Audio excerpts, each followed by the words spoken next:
Hello children, I welcome you all the students of standard 4. So, teacher is back with the new topic which is lesson number 3, Shadow and Carly's grammar and vocabulary part. So, children, here we are going to discuss some of the words which are given behind the topic, behind the lesson. So, let us see what are the terms. Friendship terms, which words we are going to learn children? Friendship terms. I know you people are very good at performing and maintaining your friendships, yeah. And now you people are not meeting physically, but you people are very nicely connected with your friends on mobile phones, yes. Okay. So, what are the friendship terms? First we will discuss about the friendship. What type of friendship we have seen in the lesson? There was friendship between Paige and Shadow. Paige is the name of girl, and again we found the friendship between Shadow and Carly at the cat shelter. Yes. So, let us talk about Shadow and Carly were best friends. Okay. There are various kinds of friends. For example, best friend, a friend who you are closed to. Who you are close to means with whom you share all your sorrows and happinesses. Okay. So, that is your best friends, your sharing partner. Sharing means with whom you just share you all the feelings, yeah. When you are angry, your friend is there to uh, there to, what do you say, console you, or you make you happy, or when you are nervous, he is always there to cheer you up in all the ways, yeah. So, we should not be angry with the best friends. Okay. Next you have companion. What is the next word for the best friend or the friend? Companion. Companion means a person with whom you spend a lot of time. Yes, some are physically connected or connected on the mobiles, or we spend a lot of time whether being physically attached or on the mobiles. That is your companion with whom you work and with whom you talk a lot. So, two terms are over, best friend, companion. Next, confidant. Confidant. We are not talking about confident or confidence, okay. That is confidant, CONFIDANT, and whereas confident spelling is DENT. That is confident boy, confident girl, yes, confident student, that is related to the confidence, that is adjective, but here confident is a noun. A friend whom you trust and who you share your secrets with. Okay, so who is liable, who is very trustworthy, with whom you share all your secrets, that is your confidant. Okay. Then mate, your friend or companion, mates, there are so many friends, yeah, they are your mates. Okay. Acquaintance, acquaintance means someone you know slightly, slightly means little you know about that person. It means you are only familiar, but who is not a close friend. Yes, there are, you see, if there are 3 sections of standard 4, suppose, and all the children are not, you know all the children, but a little about all, but they are all not your best friends, they are all not your confidants, but they are acquaintances. Yes, like who is not your close friend, but you know a little about them. They are working with you, they are studying with you, but they are your acquaintances. So, here I think that all of you have learned all these terms. Let us revise once again: best friend, companion, confidant, mate, acquaintance. So, I hope that all of you would learn the meanings and these words along with their spellings and try to mention in your notebook also. See children, the part which you think is little hard or which you want to keep as a record for the future learning, so you can note down in your notebook, but some of the compulsory things I would be telling you to mention in your notebook. Okay? Let us see what is in the next slide. Okay, so what next? Here comes idioms. These are also the words, yeah, group of words. An idiom is a phrase or group of words whose meaning is different from the meaning of the individual words. Here are some examples of sight idioms. Sight means what we see related to your sight, nazar. So, they are sight idioms. Idioms are the phrases, phrases means group of words which are not the sentences. Okay. Okay. So, incomplete meanings are there, or phrases like, which are not the sentences, they are the phrases, but having a proper meaning as well. So, they are different from their own words meanings. What we see, what we read, their meanings are completely different from actually their words are seen. Okay. So, a sorry sight, let us talk about the first one, a sorry sight. What is the meaning of a sorry sight? See, if you find the word, if you find this phrase, yeah, group of words, you will say, oh sorry means, matlab, Hindi में अभी I am telling you, a sorry sight, if you would see, माफ़ करने की नज़र, okay, but its actual meaning is different from what it is telling through its words. Okay. A sorry sight means when something is in a bad state and it makes you feel sad. Sorry sight. It means what the situation is, or about what you people are feeling sorry or sad. That situation is a sorry sight. Yeah. Okay. Next is at first sight. At first sight means pehli nazar. First sight. I fell in love with that dress at my first sight. Okay. I just told you the sentence. When you see something for the first time, at first sight. Third, catch sight of. Catch sight of. Are we going to catch the sight? So, what does it mean? When you see something momentarily.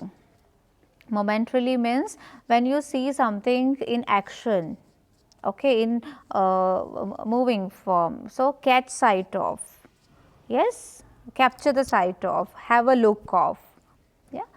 Lose sight of, when something that could be seen cannot be seen anymore, yes. So, LOSE is pronounced, one is lose and one is loss. So, here we can say loss or lose sight of, yes, or I would tell you the pronunciation of LOSE, what is pronounced here. Okay. So, when something that could be seen cannot be seen any more, what you were seeing previously is no more seen. So, that means lost sight of, it is lost sight of. Okay. No end in sight, no end in sight, what does it mean? When you cannot see an end to troubles or work. No end in sight. It means when you cannot see an end to troubles, when you are in trouble, you are in difficulties and you are not finding the solutions, that where does it end, where does, when does this problem or this trouble end. Okay. So, you can speak no end in sight. Set one's sight on. When you decide to focus or aim on achieving something, set one's sight on. If you can make it into sentence, I have set my sight on securing this percentage. Okay. I have set my sight on staying healthy at home. I have set my sight on helping my parents. It means or making my parents proud of me. It means that you are setting aims for yourselves. Okay, so this idiom can be used.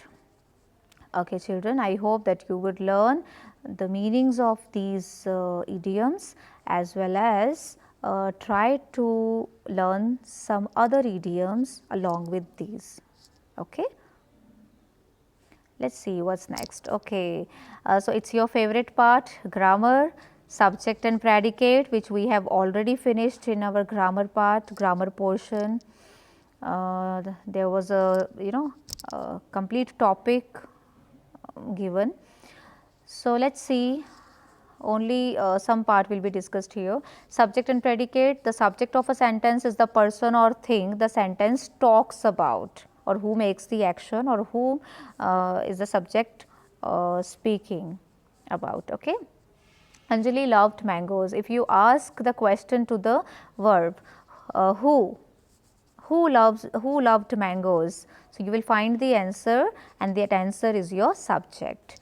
Anjali is the subject of the above sentence, as the sentence talks about Anjali. Okay, fine.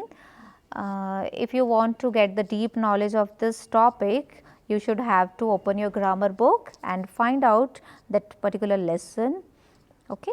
The predicate is the sentence part that tells us something about the subject. It includes a verb. Now, Anjali loved mangoes. Let us talk about the same example. Anjali loved mangoes. If we say who loved mangoes, that is the subject part, Anjali.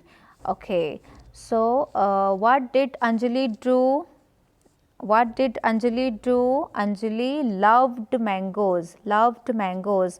So, the part which includes the verb and the remaining part, this whole part is known as predicate. It means that predicate is that part of the sentence which talks about the subject, or which tells us more about the subject. It includes the verb as well, though it is helping verb, though it is main verb. Okay. Virat Kohli made a century in the end, in the final match. If I say, what did Virat Kohli do? Yes, you can ask the question to the subject. What did he do? He made a century in the final match. Made is the verb. So, right from the made till the end of the sentence, you will be having predicate. Okay. So, let us see in the next slide what do we have. Okay. So, next part is your punctuation. Can you see, children? Punctuation. Punctuation means the symbols, as there are traffic rules, there are traffic lights, there are different symbols given just to avoid the accident. So, likewise we have some symbols or signals in the language, in the written language. Yes, children, to avoid the accident of words. Okay. So, what are the symbols? We use certain marks or signs in writing to make our meaning clear. Okay. To make our meaning clear, writing parts meaning should be clearly written. That is why some signals or some signs, some marks are used. These marks are called punctuation marks. So, what are those? The comma. So, comma like this, yes, and the question mark, your point finger should be little twisted, like bent, that is question mark. Question mark is for the question statements, and comma when you are you are describing the list of more than two things. So, what are we using in between? Commas. Okay. Comma is used, and full stop is used. Full stop is used after the statements, simple statements. Okay. And imperative statements are also taking full stop at the end. and the exclamation mark are some common punctuation marks. Exclamation mark is used at the end of exclamatory sentences or the interjections when you are expressing your sudden and strong feelings. Yes, then like wow. So, that is interjection, exclamation mark would be used after it. Okay. When you say wow, what a lovely scene, at the end of the sentence there would be exclamation mark. Okay. The system of using punctuation marks is called punctuation. So, the complete system, all these signs which we are using, that is called punctuation. Okay, that system is known as punctuation, and moreover capital letter is used for all the proper nouns. First letter should be capital for the proper nouns and starting of the sentence. Okay, children, let us see what is next. Okay, next comes your speaking part. Speaking, yeah, making a request. It is important to be polite when you ask people for something or request them to do something for you. If you want, suppose if you forgot your pencil at home, yeah, and how are you asking your friend to give to you? Hey, give me pencil. No, your friend will never give, or if he will give, but he will be having a very bad opinion about you. Yes, how are you talking to him? So, there should be some polite expressions when we are asking people for something or requesting them to do something for us. Yes. You can make a request using the following sentence structures. Can you please? Could you please? Will you please? Would you mind? Would you mind if I'll take your pencil? Okay. Could you? Can you? Would you? Will you please open the door for me? So, any of these modal auxiliary or polite expressions can be used. Would you mind opening the door for me? Would you mind opening the door for me? Or can you please open the door for me? Any of these can be used. So, next time keep remember that you should have to use all these expressions. These are not only for the sake of reading and keeping back in the bags. No, these things are there to use in your routine, in your daily life. Okay. Things to remember. I know my children are using these expressions, but still you people need to be more polite. Okay. Things to remember. Could is more polite than can. If you are saying can you please, but if you say could you please, so could seems more polite. Instead of can, you can make a use of could. Use the word please to make your request polite. So, please is again making your request more polite. Okay. Polite in the sense they should not think that we are ordering them or we are just want them to do work for us. No, we will have to use please just to make our request polite. Okay, children. Responding to a request, if someone is making a request to us, upside you can see when we people are making request, but below when somebody makes request to us, so how should we respond? Okay, it can be either way. Yeah, we can make the request, or if someone is making to us, how should we respond? Here are some of the ways in which you can respond to a request. Positive response. I am just talking about the left side. Yes, of course. If somebody says, could you please do it for me?